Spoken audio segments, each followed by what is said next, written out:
Gloria a Dios. Así puestos en pie, abrimos nuestras Biblias en el Evangelio de San Juan, capítulo 4, versículo 43 al 54, el día de hoy.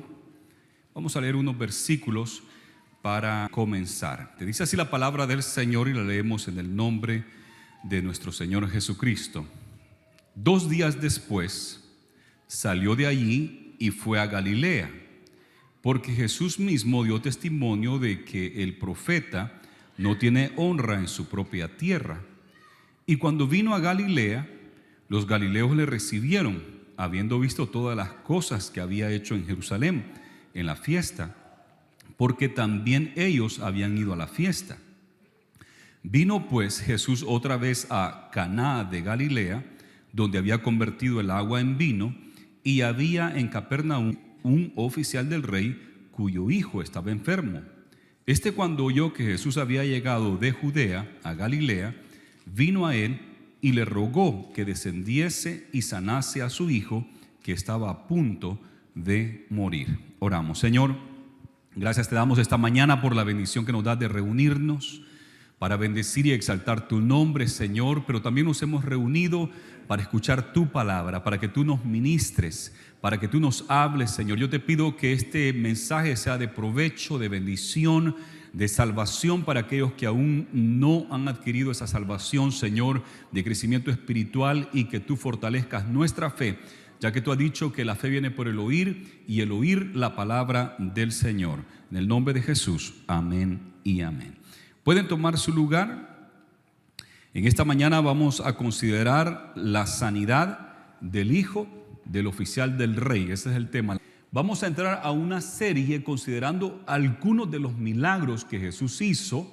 Ya hemos tomado anteriormente varios milagros y hemos ido uno por uno en esos milagros, y hoy es como la segunda parte de estos milagros que Jesús hizo. Va a ser una serie, vamos a considerar algunos, no todos porque sería imposible. Los que han leído la Biblia, los que han leído Mateo, Marcos, Lucas y Juan, los 4 evangelios, se darán cuenta que los 4 evangelios están repletos de milagros extraordinarios. Y mucha gente habla de que sí cree en Jesús, de que Jesús era un gran maestro. Otros dicen que fue un gran revolucionario, otros un profeta, y muchos aceptan. Los musulmanes, ¿saben que los musulmanes aceptan de que Jesús caminó en esta tierra y aceptan que habló la verdad? Entonces, y mucha gente hace eso, incluyendo hasta otros grupos políticos, aceptan a la persona de Jesús y sus enseñanzas. Pero algunos de ellos tienen problemas con los milagros de Jesús, porque no creen en los milagros. Dicen, no, sí, Jesús habló la verdad, fue un gran profeta, pero todos los milagros los quieren ignorar. Y la cosa es que no podemos ignorar los milagros que Jesús hizo, porque son abrumadores, son bastantes los milagros que Jesús hizo. El que es honesto al leer los 4 evangelios se da cuenta que los milagros son parte esencial del ministerio de Cristo Jesús. Y por eso es que lo vamos a considerar, porque estos milagros, como cristianos, nosotros siempre los hemos conocido y sabemos que eso es parte del ministerio de Cristo Jesús. ¿Y qué es un milagro? Un milagro es algo que sucede, no tiene una explicación natural, no tiene una explicación científica, y por lo tanto dicen que un milagro prácticamente es algo sobrenatural, porque quiebra las leyes naturales, la lógica, todo eso lo quiebra. Por eso es que es un milagro, porque no hay ley natural que pueda explicarlo, y por eso es que se le conoce como algo sobrenatural. Tan importantes fueron estos milagros de Jesús y tan reales, porque cuando los enemigos de Jesús aceptaron de que Jesús hacía milagros, eso quiere decir que eso era verdadero, porque hay escritos, no de los 4 evangelios que los consideramos sagrados y palabra de Dios, pero hay escritos de otros escritores de esa época. Por ejemplo, el más famoso de todos es Josefus, Flavio Josefus, un historiador hebreo que nos narró esa época de la historia judía hasta la caída de Jerusalén en el año 70. Y él menciona a Jesús. Él no creía en Jesús, no creía que era el Mesías, y él menciona a Jesús, menciona a Juan el Bautista, menciona a Jesús, menciona a Pablo, y de Jesús acepta que hizo muchos milagros, pero él dice, pero esos milagros, la gente decía que era por obra de Belcebú, era por obra de Satanás, pero de que hizo milagros, hizo milagros. Entonces yo creo que esto nos da algo bastante sólido, que estos milagros de Jesús fueron 100% verdaderos, y que los enemigos digan, sí, hubo milagro, pero por esto y esto y esto, ¿verdad? Dando una excusa. Y la favorita de los fariseos y de los religiosos en ese tiempo era, él hace eso por el poder de Belcebú, o sea, de Satanás mismo, cosa que no es así. Y él les confirmó de que no era así, él era enviado de Dios y él hacía esos milagros en el nombre del Dios verdadero. Muy bien, vamos a ver entonces este primer milagro que quiero compartirles el día de hoy. Para Juan este es su segundo milagro que nos ha compartido en el libro de Juan, pero para esta serie va a ser el primero para nosotros. Más adelante vamos a ver que Juan menciona que este es el segundo que Jesús ha hecho.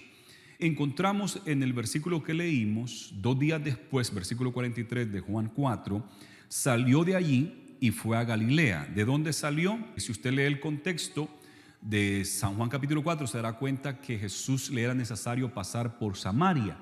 Y encontramos allí el diálogo de Jesús con la samaritana, que está bien poderoso y bien interesante, y a Jesús le era necesario. Él quería pasar y hablar con esa mujer samaritana. Cuando sale de allí, que se queda 2 días con los samaritanos, porque le pidieron que se quedara, entonces él sigue de camino hacia Galilea. Si leemos los primeros 3 versículos de San Juan 4, para que más o menos tengan una idea, porque después del versículo 4 hasta el 42 es como un gran paréntesis de lo que sucedió en su camino samaritano. Pues dice el versículo 1, cuando pues el Señor entendió que los fariseos habían oído decir, Jesús hace y bautiza más discípulos que Juan, aunque Jesús no bautizaba sino sus discípulos, salió de Judea y se fue otra vez a Galilea, y le era necesario pasar por Samaria. Entonces, ¿para dónde va Jesús? Va de Judea y va para Galilea, para allá va. Eso hay que tenerlo en mente. No más que quería irse por la vía de Samaria. Iba a ser un poco más largo, pero él quería entrar a Samaria, porque iba a hacer algo ahí. Hizo algo poderoso, a tal grado que le pidieron que se quedara 2 días predicándoles y enseñándoles. Entonces, después de esos 2 días, él continúa hacia Galilea, como miramos en el versículo 43. Lo que me llama la atención aquí a mí es el versículo 44, porque dice Jesús mismo dio testimonio de que el profeta no tiene honra en su propia tierra. Y esto es lo interesante, porque en los 3 evangelios anteriores, Mateo, Marcos y Lucas, cuando él fue a Nazaret, dice que bien poquitos milagros, casi ni un milagro, y se asombró de su incredulidad. Él vivió en Nazaret, él se crió allí, él era carpintero. Por 30 años estuvo viviendo allí en Nazaret, siempre en la región de Galilea, pero no creyeron. Y entonces las 3 veces que se dice en Mateo, Marcos y Lucas, se refiere a Nazaret en Galilea. El profeta no tiene honra en su propia tierra, no le creyeron. Pero hoy es bien interesante que se va de Judea para Galilea y dice de Judea de que el profeta no tiene honra en su propia tierra. Había estado en Jerusalén en la fiesta de la Pascua. ¿Y cómo es posible de que él ahora dice que el profeta no tiene honra en su propia tierra? Si aparentemente la tierra de él era Nazaret, pero ahora se refiere a Judea. Yo creo que esto es bien interesante, que se refiera a Judea, porque Jesús nació en Belén de Judea, para que se cumpliera la profecía de Miqueas y todas las profecías que decía que de Belén iba a salir el legislador, el Mesías, el rey de la tierra. Y entonces él nació en Belén, pero se crió en Nazaret. Todo el mundo le conocía como Jesús de Nazaret. Y le llamamos también nosotros hasta el día de hoy el Nazareno, ¿verdad? Porque vivió en Nazaret. Pero a la verdad que él nació en Belén, ahí nació él. No más que el Señor le advirtió a José que se fuera de allí porque Herodes buscaba su vida y se fue para Egipto. Y cuando regresó de Egipto no se fue a vivir a Belén, se fue a vivir a Nazaret.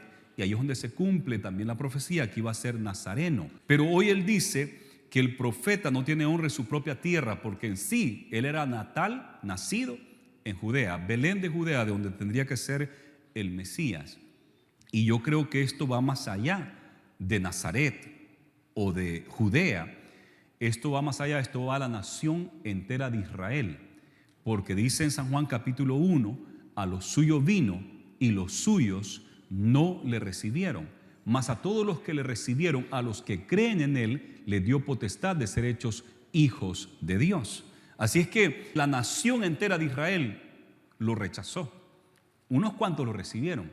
Pero ¿qué ha pasado? La iglesia de Cristo Jesús hoy en día se compone de gentiles. El evangelio ha llegado a todo este planeta Tierra, a todo este planeta ha llegado el evangelio. Y la iglesia de Cristo Jesús, yo creo que el 90-95% somos gentiles. Somos gentiles, no somos judíos, no somos israelitas, no somos descendientes de Abraham, de Isaac y de Israel, sino que somos mexicanos, centroamericanos, alemanes, chinos, japoneses, africanos de la India, y no somos de esa línea de Abraham, Isaac e Israel. No hablamos hebreo, sino que hablamos otro lenguaje. Esta mañana, mientras estaba en el altar orando y le daba gracias a Dios, Señor, gracias porque no nos dejaste afuera nosotros, porque la oración me llevó hacia ahí mientras yo iba orando. No sé cómo fui a parar hasta esa verdad que el Señor no nos marginó a nosotros los latinoamericanos, sino que también nos aceptó y nos ha recibido para que seamos hijos de Él, para que tengamos las promesas hechas a Abraham y que tengamos la promesa del Espíritu Santo. Y sinceramente le di gracias a Dios porque, Dios mío, Él tenía un plan para todo el mundo, para toda la humanidad, para que creyendo en Él tengamos la vida eterna y seamos salvos y recibamos las promesas del Señor. El profeta no tiene honra en su propia tierra, y por veces pasa así. Los hijos a los padres como que si ya no le hacen caso, y el papá le dice, mira, así, así, y como que sí, no le hace caso, y viene alguien más y le dice lo mismo y a él sí le cree, pero al papá no. Y por veces a los pastores nos toca, a los pastores de jóvenes, líderes de jóvenes, supervisores, nos toca ir a aconsejar a los hijos de los hermanos, y a nosotros sí nos creen, sí nos aceptan, pero como que si no aceptan que el papá o la mamá les diga. Y eso es porque parece que el profeta no tiene honra en su propia tierra, los de su casa no le hacen caso, pero le hacen caso a otro, ¿verdad? No sé por qué es así, pero Jesús así mismo lo dijo. Ahora, continuemos en esta narración de esta historia que sucedió. Dice que cuando llegó a Galilea, los galileos le recibieron, habiendo visto todas las cosas que había hecho en Jerusalén, en la fiesta, porque también ellos habían ido a la fiesta. Entonces los de Galilea lo recibieron bien contentos, porque lo habían visto lo que había hecho, había predicado, había enseñado, había quizás sanado a algunos enfermos. Pero ¿sabe qué había hecho ese día? En esa fiesta se había hecho un látigo y entró al templo, y cuando entró al templo volcó las mesas donde tenían las palomas, donde tenían el cambio de dinero, porque hacían cambio de dinero en el templo. Y dice que nadie se atrevió a decirle nada, porque algunos creen que Jesús era de 6 pies de estatura, era carpintero, él movía madera pesada, vigas pesadas y cosas así, era un hombre fuerte. Además que es descendiente de David, que era un guerrero, todos estos eran guerreros, un hombre bastante sólido, de buena estatura. Y cuando se enojó y había hecho un látigo, y cuando llegó y empezó a hacer eso, nadie le dijo nada, todos se quedaron asustados. Y la gente contenta, porque había muchos ahí que querían hacer eso, de hace años que querían hacer eso, porque tenían que venir al templo con un cordero para el sacrificio. Los sacerdotes le decían, no, ese cordero no está bueno, tienes que comprar un cordero de acá del templo. ¿Y cuánto vale el cordero del templo?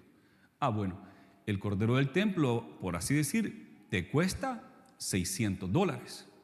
Y el cordero regular costaba 200. Estoy dando un precio actual porque compré un cordero el año pasado y costaba $200. Y eso que me dieron especial.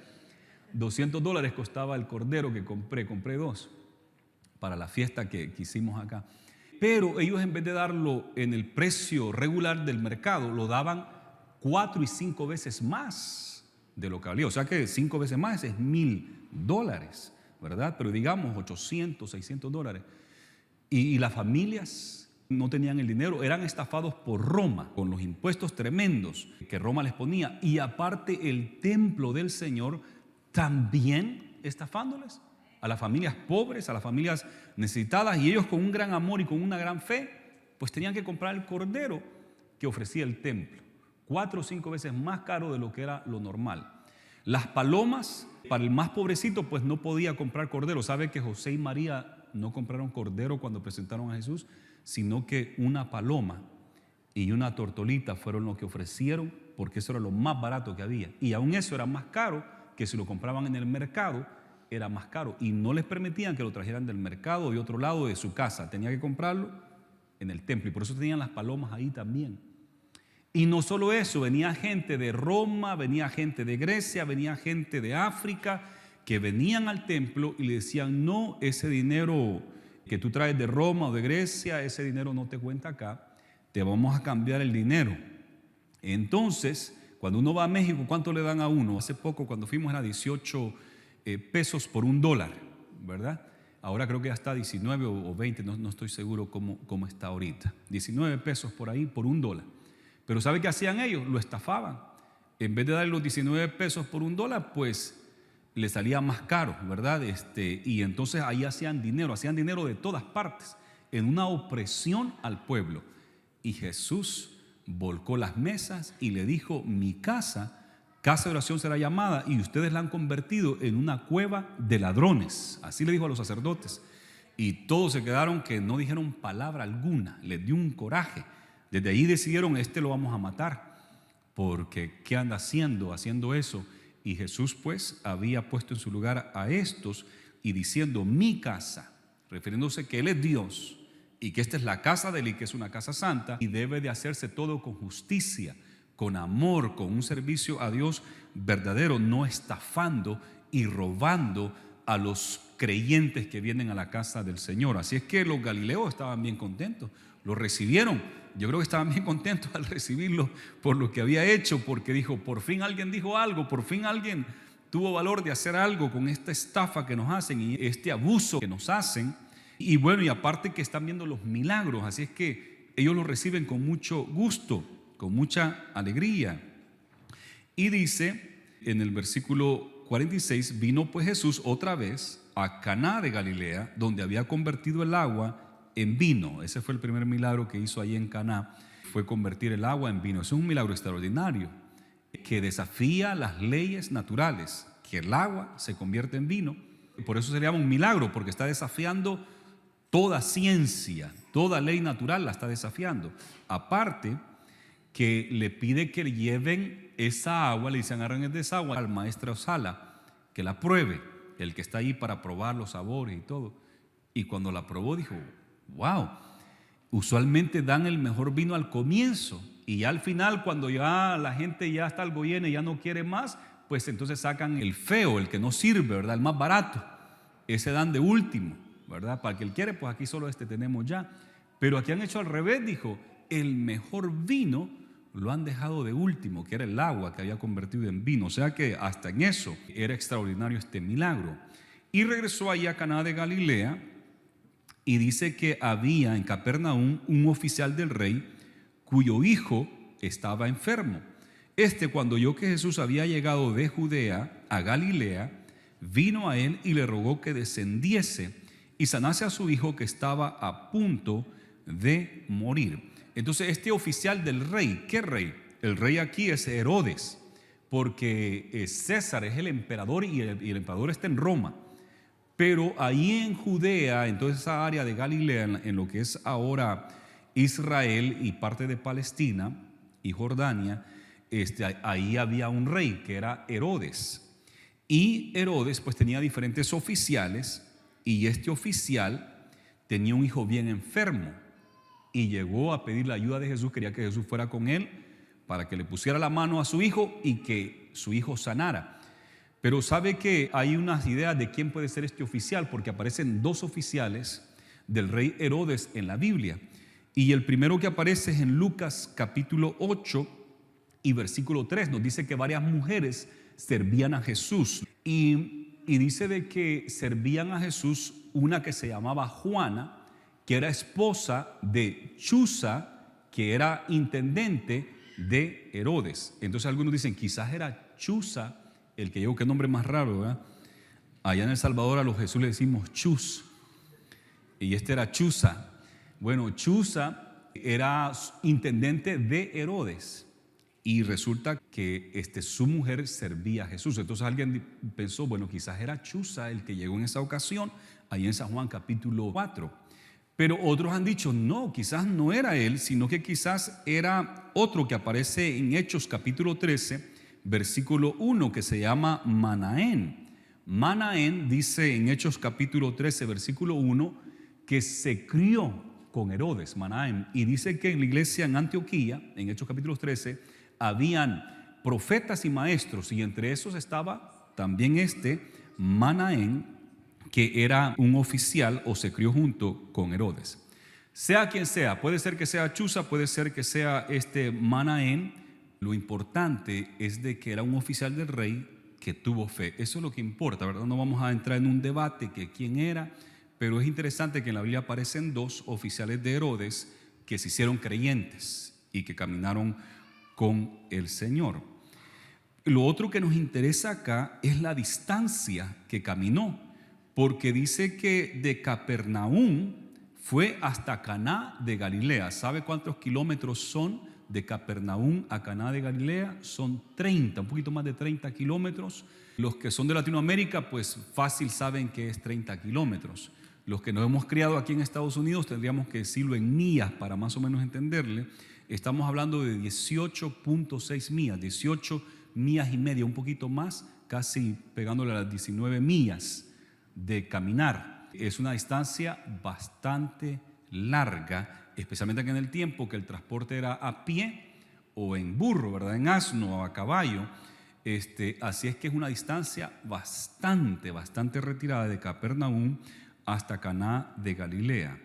Miramos que este hombre estuvo dispuesto a hacer esa caminata tan larga para ir a Jesús porque su hijo estaba a punto de morir, estaba al borde de la muerte. Y ahí miramos el amor de los padres, ¿verdad? Que hacen cualquier cosa por sus hijos. Los padres que aman a sus hijos no les importa el sacrificio con tal de poder proteger, bendecir, ayudar y cuidar a sus hijos. Así es que este hombre es un padre muy amoroso, que no le importó que él era oficial del rey. Él fue personalmente, él hubiera podido mandar a alguien, pero él como papá sintió la obligación de ir a tratar de convencer a Jesús, de hacerlo caminar esas 19 millas, 18 millas, de regreso con él hasta Capernaum. Y tenía que irlo a convencer a Jesús para hacer eso. Así es que tuvo que ir él personalmente. Entonces, cuando llega este oficial del rey, que su hijo está a punto de morir, Jesús le dijo a ese oficial, le dice así, versículo 48, si no vieres señales y prodigios, no creeréis. Así le contestó Jesús. Él viene y le dice, Señor, mi hijo está bien enfermo, está a punto de morir, quiero que vayas conmigo. Y Jesús le dice, si no ves señales y prodigios, no creerías. Entonces, como que sí, ¿verdad? ¿Qué clase de respuesta es esta? Me recuerda a aquella mujer de Decápolis, también una mujer griega, que cuando llegó donde Jesús le dice, quiero que sanes a mi hija que está bien grave. Y Jesús le dice, yo no he sido enviado sino a los hijos de Israel. Y él insiste, y llega Jesús hasta el grado de decirle, el pan es para los hijos y no para los perrillos, no es para las mascotas, los perritos, ¿verdad? No lo dijo perro de una vez porque iba a estar duro, pero más o menos, para los perrillos. El pan no es para los perrillos, es para los hijos. ¿Y qué le dijo la mujer? Sí, Señor, pero aún los perrillos comen de las migajas del pan de los hijos. O sea, con una migaja que me des, yo sé que no soy israelita, yo sé que no soy judía, sé que soy griega y que tengo otros dioses y cosas paganas, pero con una migaja que me des, mi hija se sana.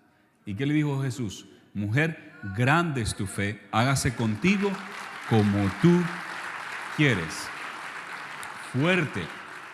Fuerte, bien fuerte esto. Yo cuando leí eso por primera vez, a mí no me gustó para nada eso, porque dije, wow, ¿cómo me sintiera yo que alguien me dijera así, verdad? Yo soy tan orgulloso que de la primera vez le hubiera dicho, ok, está bien, me voy, ¿verdad? Yo no quiero nada. Pero cuando hay necesidad y sabiendo que es el único que nos puede ayudar, entonces hay que humillarse, ¿verdad? Y Jesús es el único que nos puede ayudar. Él es el camino, la verdad y la vida, y nadie viene al Padre si no es por mí, dijo él. Así es que hay que humillarnos. Pero ¿sabe por qué Jesús le dijo eso a esa mujer? Porque le estaba probando la fe. Le estaba probando la fe. Grande es tu fe, le dijo al final. Grande es tu fe. Y aquí también Jesús le está probando la fe a este hombre. Si no vieres señales y prodigios, no creerías. Como diciéndole, no tienes fe. Tienes fe porque ves, pero de otra manera no tuvieras fe en mí. No creerías en mí. No creerías en Dios. Entonces lo está probando. Y yo creo que Jesús hizo esto en varias ocasiones porque Él quiere que nuestra fe no sea superficial, que nuestra fe sea una fe verdadera. ¿Sabe lo que dijo en una ocasión? Y quiero llevarlos allí a Mateo capítulo 12, versículo 38 al 39. Quieren ver milagros. Hay gente que no está haciendo porque quiere ver milagros y prodigios. En el versículo 38 de Mateo 12 dice: entonces respondieron algunos de los escribas y de los fariseos diciendo: Maestro, deseamos ver de ti señal. Queremos ver una señal, un milagro extraordinario, una señal. Él respondiendo les dijo: la generación mala y adúltera demanda señal, pero señal no se le será dada, sino la señal del profeta Jonás. La generación mala y adúltera, la generación perversa, esa demanda señal, quiere ver milagros para creer. Hasta no ver, no creer. Y Jesús dice, esa es una generación mala, porque Jesús dice, no te he dicho que si creyeres verás la gloria de Dios. Debes de creer para poder ver. Y nosotros decimos, no, hasta no ver, no creer. Y tenemos un dicho, ¿verdad? Tenemos un dicho, un proverbio que nos hemos inventado: hasta no ver, no creer. Pero Jesús dice, no, debes de creer. Y si crees, entonces vas a ver el milagro, vas a ver el hecho. Entonces Jesús dice acá claramente que la generación mala es la que demanda señales. Y nosotros debemos tener cuidado también, porque a nosotros nos gusta ver señales y prodigios. A mí me encanta ver los milagros. Y muchas veces quisiera ver para poder creer, ¿verdad? Ver el milagro. Entonces sí creo que Jesús es verdadero. Y tenemos que tener cuidado porque tenemos que creerle a la palabra del Señor. Pedro entendió esto. Vaya conmigo. Pedro, que caminó con el Señor tanto, él entendió que la fe no tenía que ser por ver grandes cosas y por oír y ver grandes cosas, señales y prodigios, sino que la fe tenía que ser creerle a la palabra de Él. Lo que Él dice, a eso hay que creerle, aunque no lo miremos ahora. Jesús dijo eso: bienaventurados son los que no vieron y creyeron. Tú, Tomás, creíste porque viste, mas bienaventurados son los que no vieron y creyeron, los que no vieron la resurrección de Él y creyeron. Nosotros no la hemos visto, pero hemos creído. Yo creo 100% en la resurrección de Cristo Jesús corporal, que Él se levantó de la tumba. Gloria a Jesús. Mire lo que dice Pedro, y Pedro habla de este tema del creer y no por las señales. Y dice en segunda de Pedro, capítulo 1, versículo 16: porque no os hemos dado a conocer el poder y la venida de nuestro Señor Jesucristo siguiendo fábulas artificiosas, sino como habiendo visto con nuestros propios ojos su majestad. No son fábulas, nosotros lo hemos visto, dice Pedro. Pedro caminó con Él.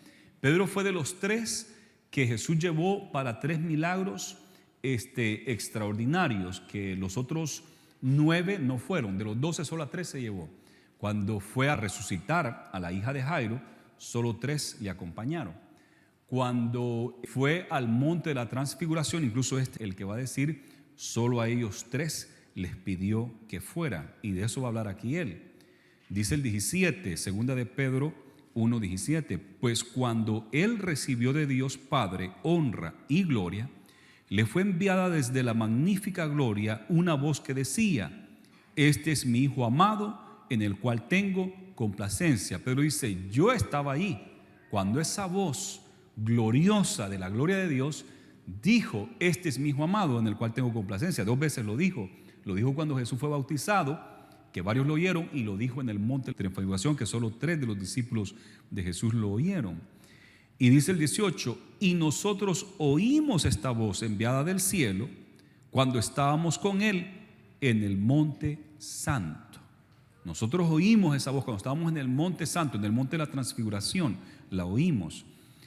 Tenemos también la palabra profética más segura. Fíjese cómo le llama él a la palabra de Dios. Tenemos también la palabra profética más segura, a la cual hacéis bien en estar atentos como a una antorcha que alumbra en lugar oscuro hasta que el día aclarezca y el lucero de la mañana salga en vuestros corazones. Entendiendo primero esto, que ninguna profecía de la Escritura es de interpretación privada. Y empieza a hablar de lo que es la palabra del Señor. Entonces Pedro dice, sí, nosotros oímos, nosotros hemos visto, pero es más segura la palabra que profética, la palabra que estaba escrita de Génesis a Malaquías, la palabra que ellos, estos apóstoles y profetas, escribieron. Esa es la palabra más segura porque es palabra de Dios. Entonces nosotros también tenemos que tener cuidado de no pensar de que vamos a poner nuestra fe en las señales y prodigios. No, va más allá. Si las señales y prodigios fueron milagros que el Señor hizo para que la gente creyera 100%, eso es así. Pero Jesús no quería que solamente se quedara allí. Tengo que estar viendo para creer. No, tienes que creer a la palabra del Señor. Y sí hay milagros, porque Él es verdadero, Él es milagroso. Hay milagros, pero esa fe tiene que ir más allá. No tiene que ser superficial, tiene que ser más profunda. Y por eso es que Jesús le dice a este hombre, si no vieres señal y prodigios, no creyeres. Vamos a ver la contestación del hombre. ¿Qué contestó el hombre este? Y dice, versículo 49, Señor, desciende antes que mi hijo muera. Esa fue la contestación de él. Jesús le dice, no creyera si no hubiera señales y prodigios. Y él nomás se queda, Señor, desciende pronto porque mi hijo está a punto de morirse, ¿verdad? No quiso entrar en un debate, no quiso contradecirle, no quiso nada. Lo que a mí me interesa es mi hijo, que está a punto de morir y que yo sé que tú lo puedes sanar. Eso es lo que a mí me interesa ahorita, no me interesa nada más. Me interesa de que tú sanes a mi hijo. Y qué buena respuesta, ¿verdad? Señor, desciende porque mi hijo está a punto de morir antes de que mi hijo muera. Y mire lo que hace Jesús a su respuesta. Hasta allí llegó las palabras de Jesús, pues que Jesús le dice esto. Jesús le dijo, ve, tu hijo vive. Y el hombre que dice acá, creyó la palabra que Jesús le dijo y se fue. Qué hermoso esto. Jesús le dice, ¿tú quieres creer o vas a creer por las señales y milagros? Y él le dice, mi hijo está enfermo, se va a morir, desciende conmigo, camina conmigo estos 19 millas, casi 19 millas, 30 kilómetros para ir a sanarlo. Y Jesús le dice, tu hijo vive, vete, tu hijo vive. ¿Y qué hizo el hombre? Creyó a la palabra. Esa es la clave acá en esta mañana. Él creyó a la palabra, porque él no lo vio. Así es que creyó. Jesús lo estaba preparando, Jesús lo preparó en ese momento para que él pusiera su fe en la palabra de Dios, no en el milagro, no en ver, sino en la palabra, sin haber visto, creer.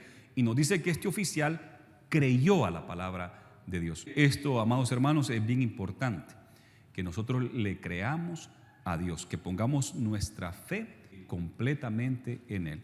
Por en veces nosotros creemos, si tan solo el pastor me pusiera la mano, cuando yo pase al altar y me pone la mano, y si él ora por mí, entonces voy a ser sanado. Si él ora por mí, voy a recibir el milagro. Pero que no vaya a orar uno de los diáconos, uno de los sugieres, porque si el pastor me pone la mano, ¿verdad? Y yo pido que pasen los pastores de zona, supervisores, diáconos a orar, y no le pongo la mano yo a todos, sino que ellos me ayudan a orar. ¿Y sabe por qué? Porque nosotros sabemos que es Dios el que ha dado la promesa de que Él es nuestro sanador. Y que es el Dios el que ha dicho, por sus llagas hemos sido nosotros curados, ¿verdad? Pero nosotros caemos en esa tendencia, que si el pastor me pusiera la mano, que si el evangelista, cuando viene el evangelista invitado, que el Señor use en milagros y prodigios y sanidades, cuando viene el evangelista, entonces decimos que el evangelista me ponga la mano, ¿verdad? Y yo entiendo, porque yo he querido que me ponga la mano. Y va para allá y cierro mis ojos y camino para ver si por aquí me la pone y lo ando siguiendo, ¿verdad? Y queremos que nos ponga la mano el evangelista para recibir la sanidad. Pero dice el Señor, no, la generación perversa, la generación mala demanda cosas así. Pero no, usted tenga fe. Si ya sea que le ponga la mano o no, porque este hombre quería que Jesús fuera a ponerle la mano a su hijo, que caminara esas 19 millas, 18 millas y le fuera a poner la mano. Y Jesús le dijo, tu hijo vive, vete, tu hijo vive. ¿Y qué pasó? Él creyó. Esa es la fe que usted y yo debemos de tener. Debemos de creer en Jesús, creerle al Señor de que Él es fiel a sus promesas. Gloria a Jesús. Gloria a Dios por eso.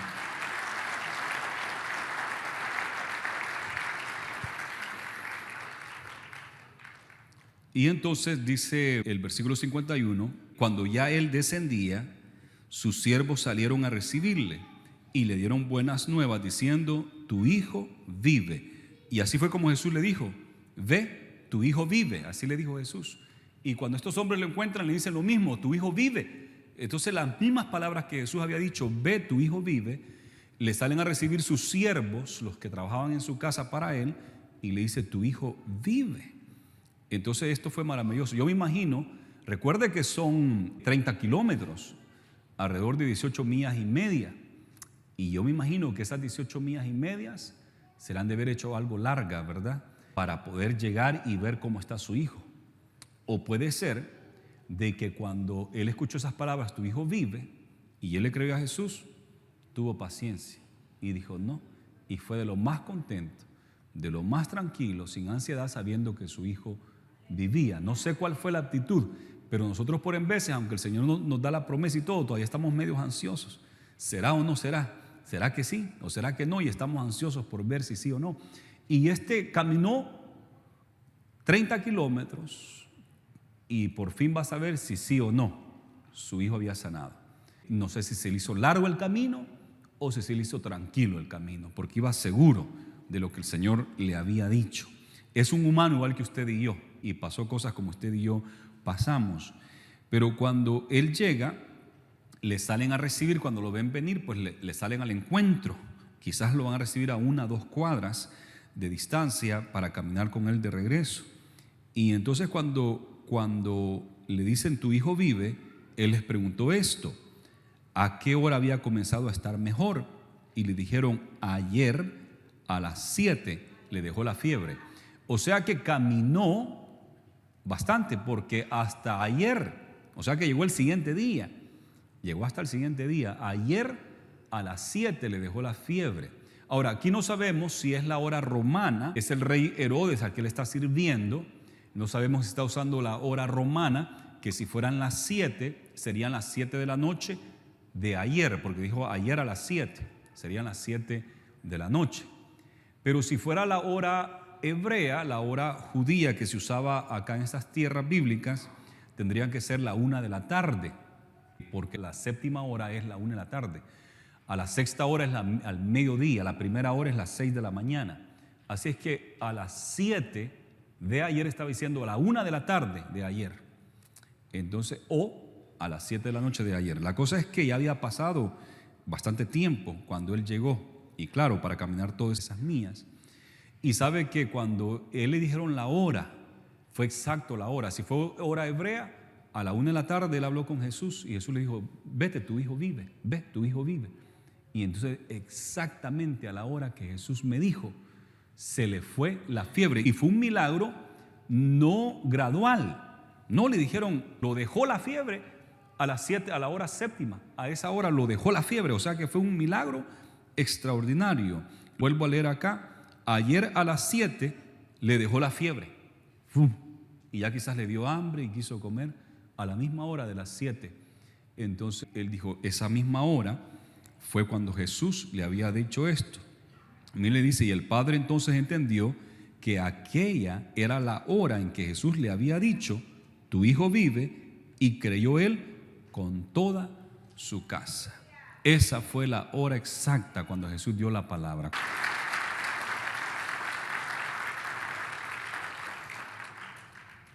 ¿Sabe que los milagros de Jesús pueden soportar cualquier investigación científica? Pueden soportar cualquier investigación científica, porque cuando se han dado milagros y los doctores han visto, ellos quieren verificar. Y entonces aquí es una manera científica que el Padre usó. ¿A qué horas fue sanado? ¿O fue nada más una casualidad? ¿O fue exacto cuando Jesús dijo él vive? Y exactamente sanó. Entonces fue exactamente a la misma hora que Jesús le había dicho. Entonces esa es una prueba científica. Él no quiere así una fe ciega o así nada más. Él quiere saber si verdaderamente esto fue así. Quiere pruebas científicas. Y justamente fue una prueba científica. A la misma hora que Jesús lo dijo, esa misma hora se sanó. Y los milagros del Señor son a prueba científica. Ellos pueden ver, tratar de analizarlo y no les queda otra más que aceptar. Esto no tiene otra explicación más que fue un acto sobrenatural. Sabe que la ciencia, nuestra ciencia hoy en día está basada en la filosofía del naturalismo, que solamente existe lo natural o solamente existe la materia. ¿Y qué es la materia? La materia es líquido, sólido y gas. Eso es lo natural. Y todo se debe de explicar por leyes naturales, por cosas naturales, nada sobrenatural. Y por eso es que tenemos la teoría de la evolución, que sigue siendo teoría, porque ellos quieren explicar este universo sin tener que recurrir a algo sobrenatural. No quieren recurrir a nada sobrenatural. Por lo tanto, la mejor teoría que pudieron inventarse fue la teoría de la evolución, cosa que tiene unos huecos enormes y no tiene sentido en mucho, pero esa es la mejor manera de explicarlo sin tomar en cuenta a Dios. Entonces la ciencia está basada en una filosofía natural o material, pero cuando los científicos se encuentran con cosas así, pues no tienen otra más que aceptar que hay actos sobrenaturales, y ya la mayoría debería saber que hay actos sobrenaturales. Mi mejor amigo, un buen amigo, y que mi mamá y mi familia pudiera decir que no era mi amigo porque con él nos metimos a las drogas, alcohol, bailes y todo eso. Él fue mi mentor para las cosas del mundo y me hice experto en todas esas cosas porque tenía un buen maestro, Frank Ortiz. Y buen amigo, éramos así carne y uña y muy populares en la universidad y en las fiestas. Y bueno, cuando yo me convierto a Cristo, yo sabía que tenía que dejar mi asociación con Frank. No podía ya reunirme con él ni con mis demás amigos y amigas, porque yo sabía que me iban a continuar llevando a la marihuana, al alcohol y la cocaína, cosas que yo hacía, las fiestas. Entonces yo sabía que tenía que parar. Y dije, yo voy a hacer esto. Yo voy a dejar de frecuentar a estos amigos, y especialmente a Frank, y voy a buscar de Dios. Y cuando yo ya esté fuerte, cuando ya esté sólido, entonces voy a ir a buscarlos y les voy a predicar. Así mismo hice. 6 meses me metí bien con el Señor y después lo fui a buscar, todos sorprendidos. Y les conté mi testimonio. Frank creyó, aceptó a Cristo, tuvo ciertas experiencias con el Señor, pero perdimos el contacto, se movió para otra ciudad y se volvió a caer. Y ha estado caído por un buen rato. Algunos quizás lo conocieron cuando fuimos al retiro familiar, el último que tuvimos en el lago, allá en la montaña. Él fue con su señora y con sus hijos. Y entonces hace poco, creo que hace menos del mes, me mandó una nota y me dice, Harry, me dice, yo creo que ya te he dicho antes, pero me da mucho gusto lo que tú estás haciendo, me dice, con la gente, predicándoles, y yo sé que tú has visto muchos milagros, me dice, a través de la oración, porque yo le conté de algunos milagros. Yo sé que tú has visto milagros a través de la oración, me dice, pero la amiga de Lisette, que es la mujer de él, me dice, acaba de tener un milagro que me dice, bro, me dice, that was a miracle. He visto un milagro 100%. ¿Sabes que ella fue a 3 hospitales, 3 diferentes doctores que le examinaron y tenía cáncer, me dice? Ella tiene las fotos del cáncer, me dice, de que ella tenía, era cosa grande, era ya terminal. Pero me dice, ella oró y toda su iglesia oró, y ¿sabes qué? Fue a la cita del doctor y el cáncer desapareció. Y me dice, ese es un milagro, me dice él. Gloria a Dios. Ese es un milagro. Y yo, wow, yo me puse bien contento al escuchar que él me testificaba de ese milagro, porque no ha estado perseverando. Ojalá que ya empiece a perseverar. Y él me estaba sorprendido porque ese milagro sí que a él lo convenció. Habían evidencias claras de ese cáncer y iba a morir esa amiga de su esposa. Pero resulta que el Señor le desapareció el cáncer, no aparece y está completamente sana. Y yo le digo, wow, que me alegro, Dios te bendiga. Le voy a contar a mi esposa, le digo, este milagro que me has comentado. Los milagros de Jesús pasan cualquier prueba de la ciencia. Ellos tienen que decir, aquí están todos los exámenes, aquí están las fotos del cáncer, del tumor canceroso, y ha desaparecido. Esto es un acto sobrenatural. Así que ahí queda la evidencia de que hay un Dios verdadero y poderoso. Gloria a Jesús. Gloria a Dios. Esto me lleva a lo siguiente. El Señor no necesita que nosotros exageremos los milagros, porque eso es malo, querer exagerar los milagros. El Señor no necesita de que nosotros nos inventemos un cuento de cosas milagrosas para ayudar a Dios, de ninguna manera, o también de esos milagros que no están corroborados y que nomás se hacen una gran alarde, una gran cosa de ese milagro, cosa que ni está comprobado. El Señor no le agrada eso. Hace poco yo mencionaba eso en la radio, que nosotros como cristianos debemos tener cuidado. ¿Sabe que la otra vez salió en Facebook de que un gran gigante había aparecido y está la gente alrededor y se mira bien chiquita, y hermanos cristianos creyendo que eso era verdadero, diciendo ya Cristo viene porque miren, esto es apocalíptico? Y yo cuando aparecen cosas así, yo le digo a Cecilia, eso no es correcto, eso es falso. No, a mí eso nunca me ha gustado, que la gente mienta, exagere o invente cosas para ayudar a Dios. Eso no es correcto, porque tiene que ser cosas verdaderas. Y bueno, y ahí un gran debate, y uno le dijo, miren la sombra del gigante, está hacia la izquierda, y la sombra de toda la gente que está parada a la par del gigante está hacia la derecha. Por lo tanto, ese es algo montado, está montado, eso no es verdadero. Y yo le digo, imagínate todos los cristianos que querían usar eso para evangelizar. No tenemos que usar esas cosas para evangelizar, usemos la palabra del Señor. Y si vamos a usar milagros, que sean milagros verdaderos. Por ahí hay muchos evangelistas que dicen que hacen milagros y no pasa nada, nomás se dan que milagro acá y no ha pasado nada. Una vez miré uno que sentó a la hermana en el asiento, los pies, el hermano no tenía problemas para caminar ni nada. Y viene él y entonces le pone, mire, está más cortito que el otro, como así, como una pulgada. Y miren, y la gente va, y yo digo, Dios mío, si quizás le empujó el pie después, eso no era nada, ¿verdad? Entonces ahora que el pie de verdad estuviera como un 18 pulgadas metido y que se lo jale, ahí sí, ¿verdad? Ahí sí, pero que, y mire, y ya, wow, y todo el mundo contento. Y yo, no, Dios no necesita esas cosas. Y dándose que le alarga los pies a la gente. Y cuando viene uno de verdad de que no tiene pie, ahí sí que, ¿verdad? A ver, evangelista, hágale un pie aquí a este, ¿verdad? Ahí sí que no. Entonces, ni nos dejemos guiar por esos falsos milagros, ni andemos promoviendo falsedad, porque el Señor es verdadero y el Señor hace milagros verdaderos, y el Señor no tiene necesidad de que nosotros andemos inventando o exagerando. El Señor hizo un milagro con usted, cuéntelo exacto como es. No le vaya añadiendo, cada día le va añadiendo un poquito más y se va haciendo más jugoso el testimonio. No, que sea verídico, porque de otra manera hacemos un mal al Evangelio de Cristo Jesús, y el Señor no necesita nada de esto.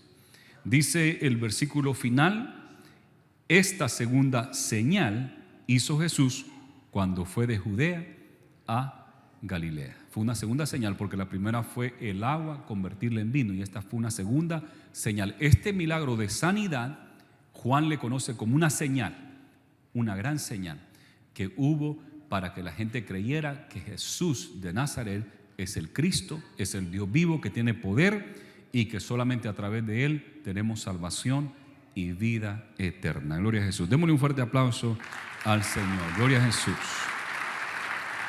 Gracias, Señor. Le voy a pedir que inclinemos nuestros rostros y que oremos al Señor, meditemos en lo que hemos escuchado. Señor, gracias por tu palabra. Le pido a la iglesia que me ayude a orar por aquellos que aún no han tomado la decisión de poner su fe en Jesús. Quizás usted ha oído y ha creído a medias, pero hoy quiero invitarle a que crea. Dice la Biblia que a los suyos vino y los suyos no le recibieron, mas a los que le recibieron, a los que creen en Él, dos cosas: hay que creer en Él y hay que recibirle para poder ser salvo. Jesús ya pagó el precio en la cruz del Calvario para que usted sea salvo, pero usted tiene que recibir esa salvación. La salvación está ahí, pero no es suya todavía, déjeme decirle, no es suya, pero puede ser suya si usted la recibe, si usted cree en Él. Y por esa razón, en esta mañana yo quiero darle la oportunidad que usted ponga su fe en Jesús, que usted le crea a la palabra del Señor y que usted le reciba y le crea. Él puede perdonarle cualquier pecado, todos sus pecados, y cualquier pecado, por grande que sea, el Señor le quiere perdonar. Él por eso murió, porque Él sabe que usted no se puede salvar a usted mismo. Usted necesita un Salvador, así como yo lo necesito, y Él es mi Salvador. Usted también necesita ese Salvador. ¿Cómo lo puede obtener? Poniendo su fe en Él. Le voy a dar la oportunidad en esta mañana que ponga su fe en Él